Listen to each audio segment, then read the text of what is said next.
Hi, this is Daywalker Customs, and in this short video, I'm going to show you how to attach a lock to the flap and to the body of a handbag. So join me as we walk through this process together.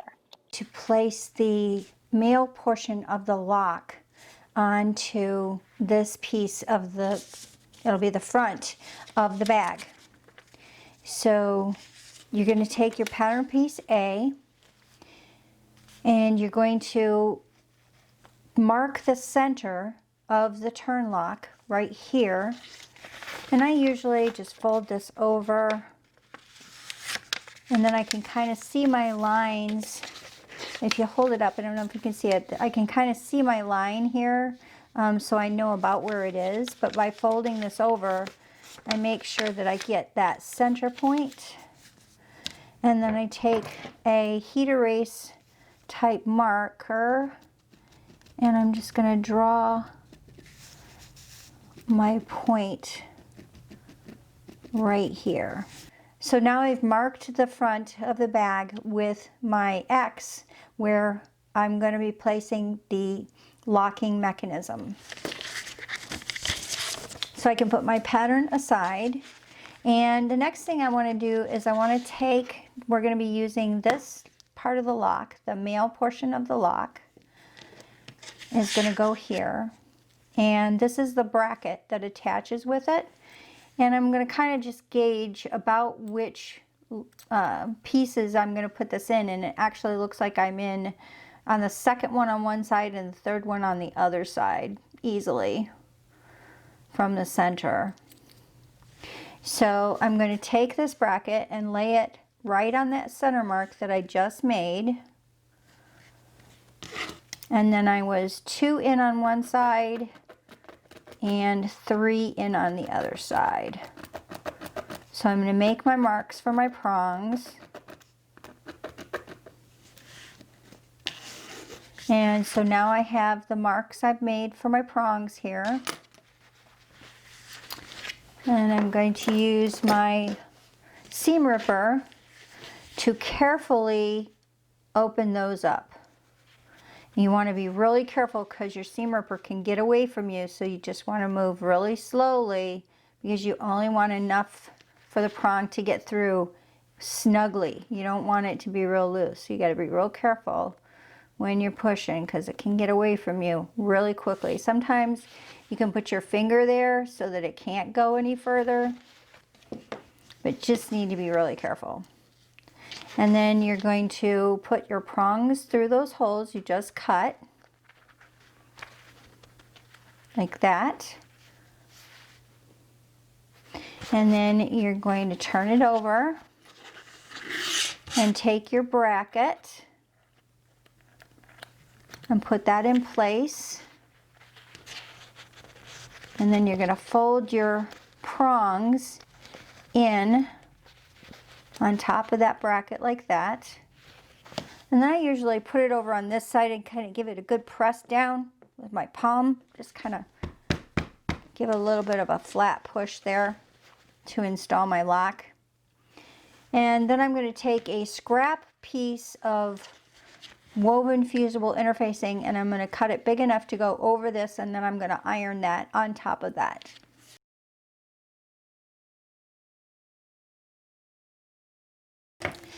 Now to place our locking mechanism on this, we're going to want to mark this where the turn is.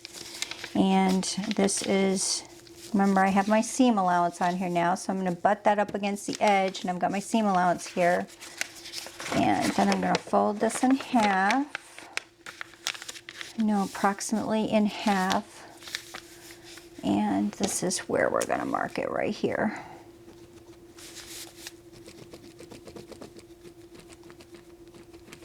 So this is approximately 1 inch from the edge of this. So this is about 1 inch in from the bottom. And that's going to be kind of my center point. So what I'm going to want to do in order to put the lock in place is we're going to have these dies. I'm going to use these dies to match the size of the lock. And so here's my lock. This is the piece that's going to go on this.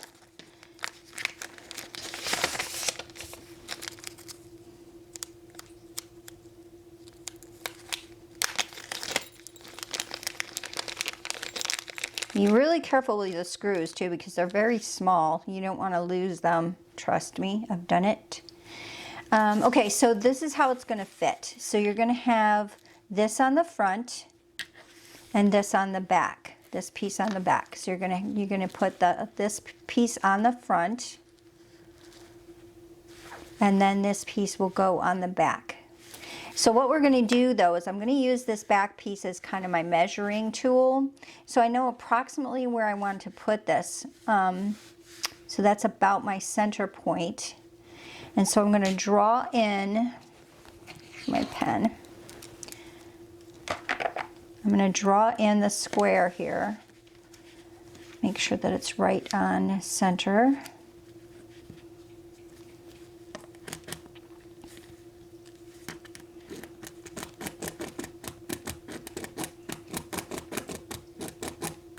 And also the little holes on the side, because I'll want both of those. I'll want the center square and I'll want the holes marked.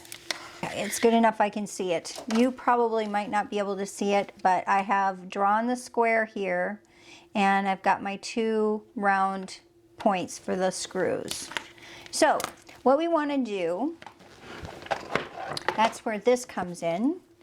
And I'm going to find the cutting tool. I don't know if this one is probably too big. I'll check this one and see. You want your cutter to be, now see, like this one right here, this is too small, okay, because it's not cutting the hole big enough. But yet this one, if I look at this one and compare to this one's too big. This one probably is about the closest in size as far as what the hole it would cut, the opening. You can, I don't know if you can see that, and you zoom in and see that. This one's probably about the best size. So we're going to use that one. Even if we have to trim back a little bit, we can at least get most of the hole built or cut. Okay, to cut this hole, I've got my plastic mat underneath, and then I'm going to set this die with the cutter part down on top of the fabric. And then I use a pair of pliers because I don't like hitting my fingers. Let's see if I can do this so you guys can still see it. I usually hold the pliers to hold it in place, and then I use my mallet to just pound with it until it goes through. I'm actually not going to do this on camera because it'll be too loud and it'll shake the table. So I'm going to cut my hole and I'll be right back. Okay, so I have cut the hole, and as you can see I still have a little piece of fabric that's hanging on here. This is not unusual when you're using the die cuts. Then you just take your scissors and trim it out.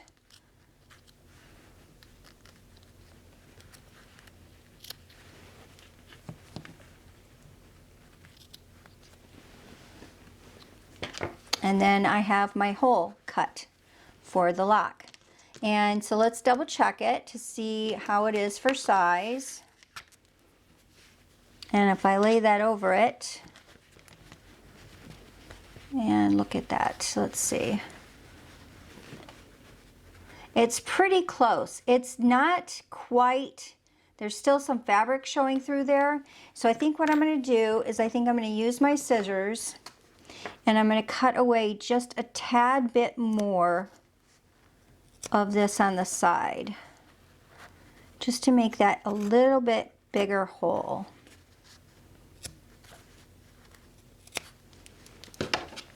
And you could have actually marked this whole thing and cut it with scissors too. You know, there's multiple ways to do it. I tend to like that die set. It cuts pretty well.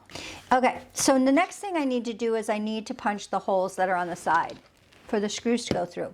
So I'm going to use my hole punch to do that with. And there are 2 hole markings, one on each side. And I'm just going to punch through and make my holes.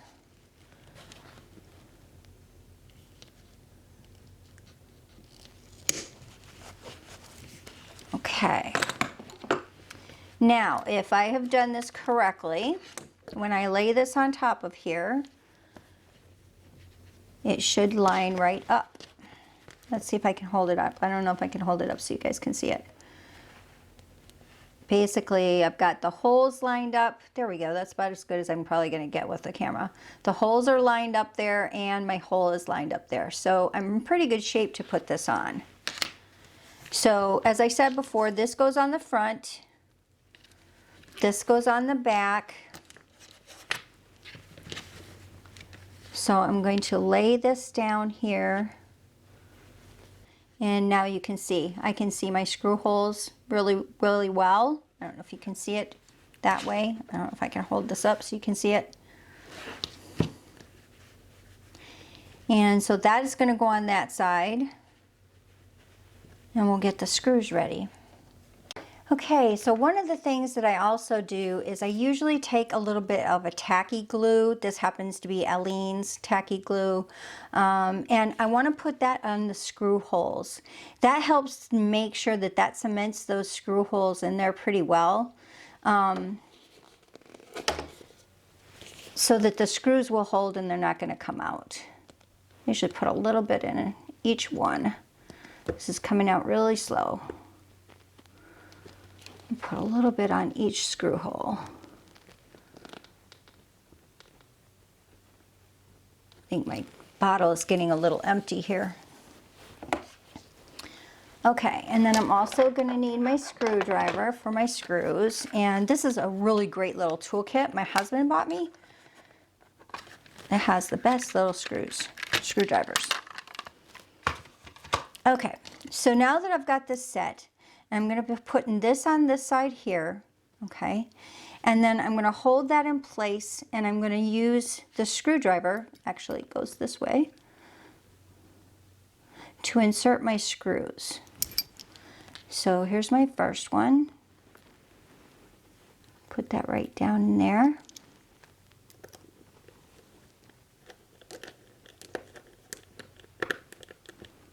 You can kind of feel where the hole is and it'll start to go in. Don't screw it all the way in yet. We'll get the other one on.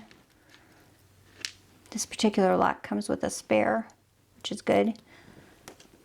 Let's see if I can get this one going. I think that one's going too. Okay, so before you go too much further, take your seam ripper, or you can take a awl or something that has a point on it, and take those little pieces of like fabric that aren't quite in there and brush them down in between the 2 pieces. So you're going to hide them away in between the cracks here. So you're just going to use the point to push them down in between the front and the back piece here before we get it screwed down too tight. We want to hide those away. So just work on that little by little. Sometimes you can trim them off with little scissors or things like that too, but you're going to have some that you'll probably have to tuck down like this. Some of the threads will come off, but some like that right there I'm probably going to have to trim.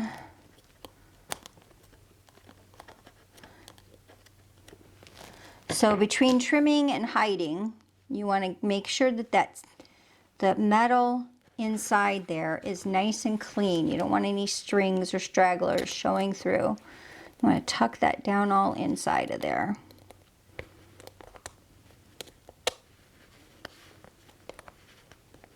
And once you've got that all inside and it looks nice and clean, go ahead and finish screwing down the screws until they're very tight. The glue in there will help them to hold. But you want to make sure you get your screws in there as tight as you can get them. And then the glue will take over from there. Let's see, I've got threads all over this. And now can you pull up this plastic that had been protecting this and pull that off. And I still have a couple of threads in there. And so then get this, all the threads off of here so it looks good. There is your flap with your locking mechanism on the flap.